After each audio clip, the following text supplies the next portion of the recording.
Assalamualaikum warahmatullahi wabarakatuh. Ahibba'il fudala, teman-teman, adik-adik ustadz, murid-murid ustadz di Jamiatul Khutbah. Kita sering mengalami dalam hidup ini satu keadaan di mana kita merasa dunia sangat sempit. Seakan-akan dunia tidak berpihak pada kita. Masalah di mana-mana, kesulitan di mana-mana. Tidak ada yang memahami kita, bahkan keluarga dekat kita sendiri. Namun, tahukah kalian bahwasanya hal ini pasti pernah dialami oleh setiap orang, setiap muslim yang ada di dunia.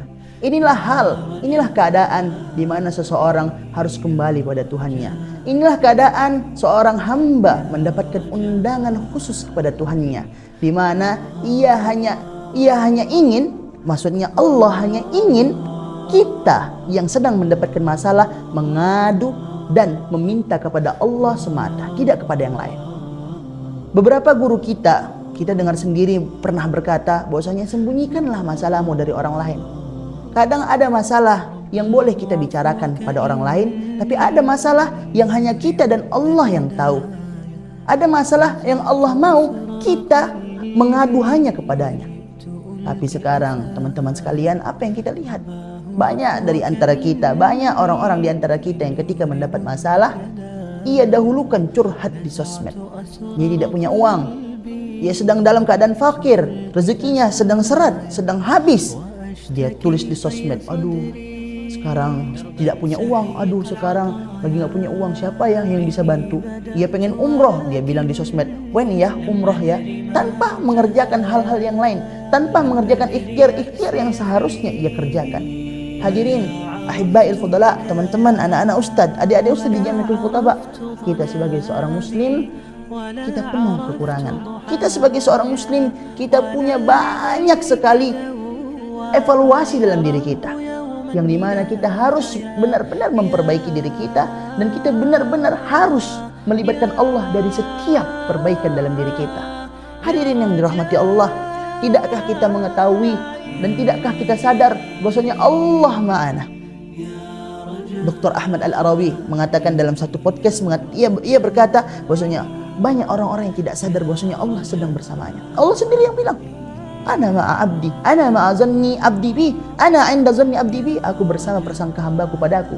Dikatakan dalam surah Al-Baqarah, wa idza sa'alaka ibadi anni fa inni qarib ujibu da'watad da'i idza da'ani falyastajibu li wal yu'minu bi la'allahum yarshudun. Dan dijelaskan di ayat-ayat lainnya bahwasanya Allah itu dekat. Ketika hambaku mendekat kepadaku satu jengkal, aku mendekat kepadanya satu hasta. Ketika hambaku mendekat kepadaku satu hasta, aku mendekat kepadanya satu langkah. Begitulah dekatnya Allah, cintanya Allah pada kita. Maka sebesar apapun masalah kita saat ini, sebesar apapun hal atau keadaan yang sedang kita emban saat ini, ingat kita punya Allah. Ingat Allah selalu bersama kita.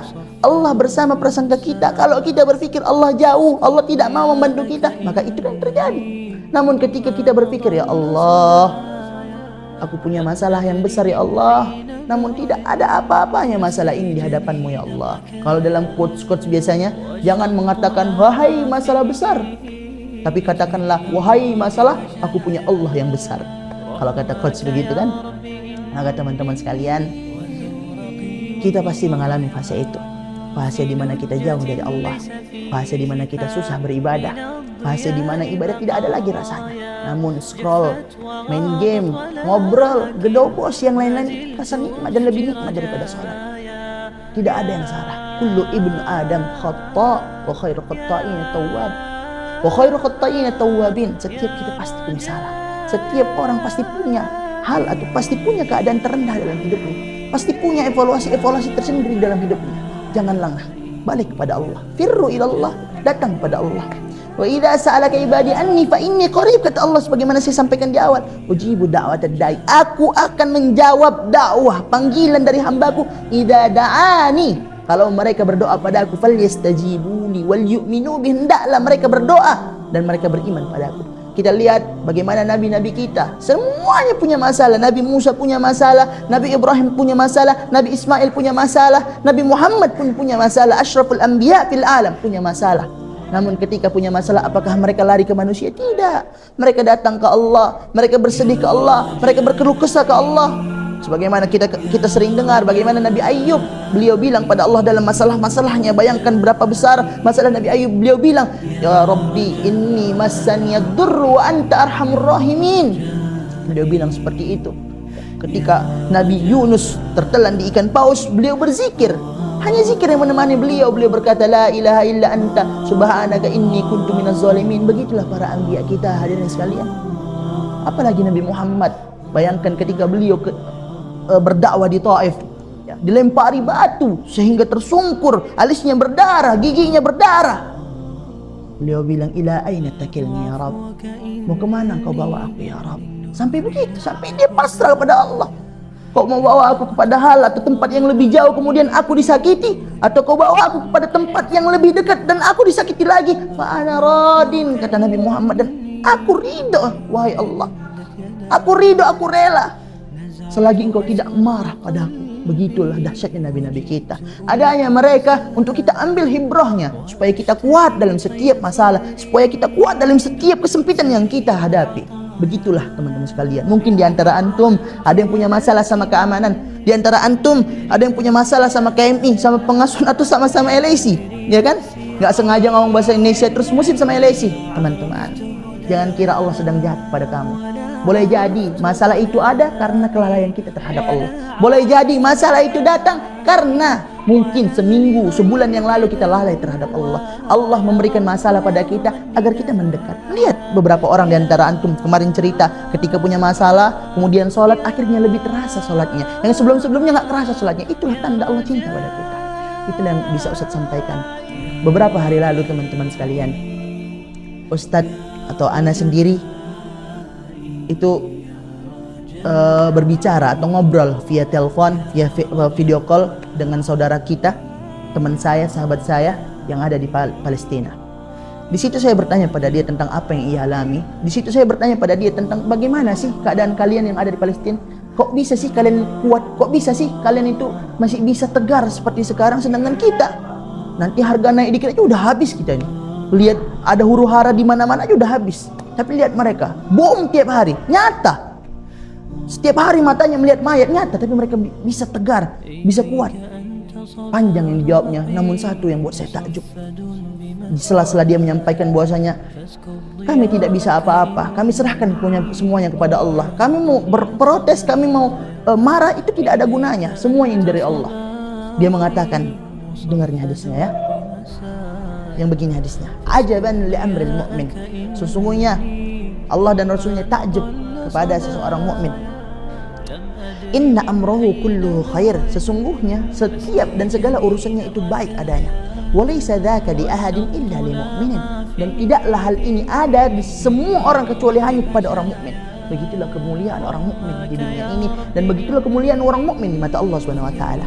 Wa in asabathu sarra syakar, kalau dia mendapat kebahagiaan, dia mendapat nikmat, syakar, dia bersyukur, fakana khairan lahu, dan tentu hal ini lebih baik baginya.